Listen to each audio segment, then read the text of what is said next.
நடக்காத நிகழ்வா இறை சபை சீடர்களை வழிநடத்துறாங்க. இறையும் அகத்திய பெருமானும் 18 சித்தர்களும் திருமுருகப் பெருமானும் அன்னையர்கள் எல்லாம் தேவியர் மூவர்கள் எல்லாம் சேர்ந்து விநாயக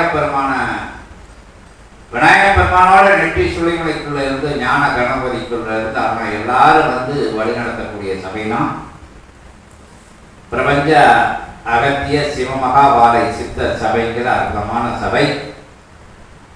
இங்க உள்ள நிகழ்வுகள் எல்லாம் இறை நிகழ்வுகளா இருக்கு.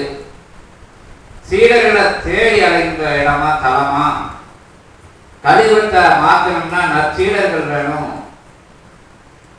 நற்தொடர்பாளர்கள் வேணும், பிரபஞ்சத்துக்கு சேவையாற்றக்கூடியவங்க வேணும். யுகமாற்ற நிகழ்வுக்கு தன்னை தாரை பார்க்கும் போது அவங்களுக்குள்ள இடர்கள், இன்னல்கள், துன்பங்கள், துயரங்களை எல்லாம் கலைந்து உயர் ஞானத்தை அருகின்ற உயர் அனுகிரகத்தை, உயர் இல்லறத்தை அது நல்லறமா வளர்வதற்குண்டான அற்புதமான சூழ்நிலையெல்லாம் அமைச்சு கொடுக்கின்ற பணிய சிவசபையில இறைவன் சொல்ல அகத்தியன் வழிகாட்ட கணங்கள்லாம் செஞ்சுக்கிட்டு வருது.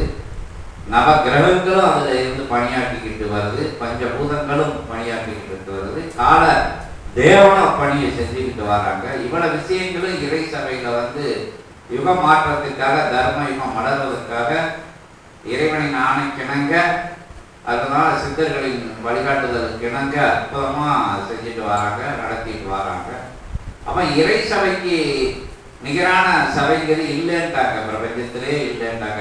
14 ரோகங்களையும் தாண்டி ஆளக்கூடிய சபை இறை சபை. தன்மையோட எந்த ஒரு மனிதன், எந்த ஒரு ஞானி, எந்த ஒரு யோகி, எந்த ஒரு மகான், எந்த ஒரு சித்தர் நடந்து வராங்களோ அவங்க எல்லாமே இறை சபையில உள்ளவங்க தான். இறை சபையோட பணியை தான் அங்கங்க இருந்து தர்ம பணி செஞ்சுட்டு வராங்க.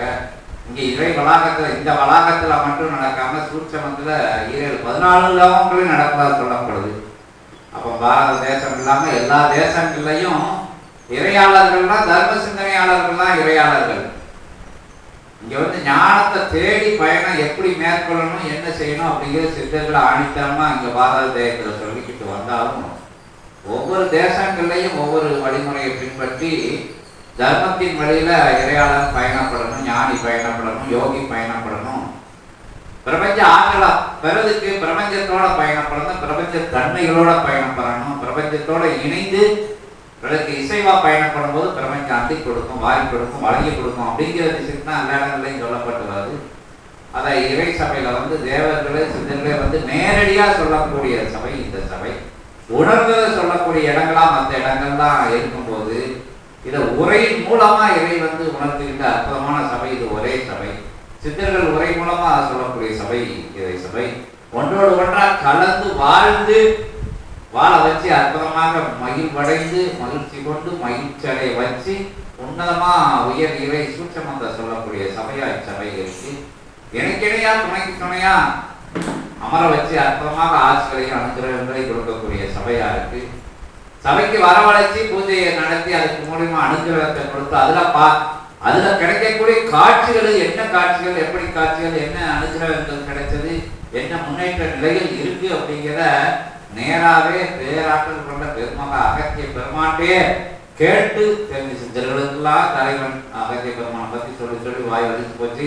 இருந்தாலும் ஒட்டுமொத்த பிரபஞ்சமா அமர்ந்திருக்கிறவர்கள், ஒட்டுமொத்த கணங்களின் ஆற்றலுக்கு இணையான ஒரே ஆற்றல். எல்கடல் உண்டவன் 7 உலகம் ஆளுகிட்ட எத்தனையோ தேவர்களுக்கெல்லாம் அனுகிரகம் கொடுத்தவங்க அவங்கவுங்க பெரிய பெரிய வேலைகளுக்கெல்லாம் போயில அகத்திய பெருமான்கிட்ட சந்திச்சு அனுகிரகங்கள் வாங்கிட்டு போயிட்டு வந்த நிலை. அங்கு கண்ட இன்னல்கள், துன்பங்கள், பாவங்கள், கிராமங்கள் போதுக்கு அகத்திய பெருமான வணங்கி நின்று ராமேஸ்வரம் கண்ட நிலை.